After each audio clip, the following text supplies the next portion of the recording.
The man realizes that a woman seems to be living in his house. Just moments ago, he goes to the fridge to get a beer. However, when he turns around, a strange woman appears in his house. There's no money, there's no drugs. I'm not stealing anything. The woman thinks of him as a thief, but David says he lives here. Okay, you can't live here because I live here. This is my apartment. David understands. He is sure this is a rent scam.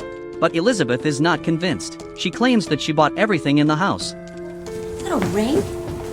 Have you ever heard of a coaster? Elizabeth can't stand the stains he has made, and just as she is about to get a bucket of water to clean it, David is shocked to find that she has disappeared. There is no sign of her in the entire apartment. He changes the lock for more security, yet when he looks in the mirror, I told you to get out. and then again, the woman has disappeared once again, until when he has fallen asleep, she wakes him up again. Are you insane? What are you doing? Oh God, what is it? Elizabeth is angry and is about to pick up the phone to call the police, but something strange happens. Her hand passes right through the phone. What'd you do to my phone? Where can I? Elizabeth then prepares to go to the kitchen to get another phone. He watches her body fade away. He is terrified. The next day, he buys a bunch of books about psychics. He tries to summon Elizabeth according to the books. However, after many attempts, she still doesn't appear. He then thinks of how much she cares about this coffee table.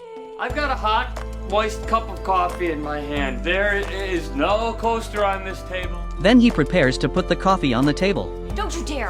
Elizabeth does appear. David tries to ask about her, but she has forgotten a lot of things, and can't even remember her name anymore. Let me ask you, has anything dramatic happened to you recently? Like what? I don't know, like dying maybe? She thinks he is cursing her and is very angry. He tries to calm her down, but realizes he can't touch her shoulder at all. He is more convinced that this woman is now a spirit. She is even now half across the table. What's happening to me?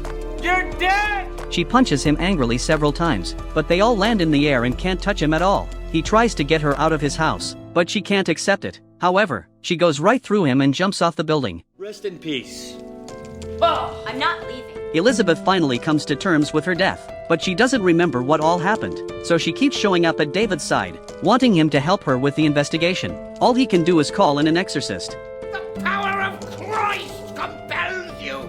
He can't even see me. But despite all the exorcism teams he's called in, east or west, they can't even sense her presence. But unexpectedly, the owner of the psychic bookstore can sense her, and he says that she's the most alive spirit, and isn't even dead. But instead, there is a very dark aura around David. It turns out that he has always had a haunting within him. His wife has died, but he has never been able to get out of the pain.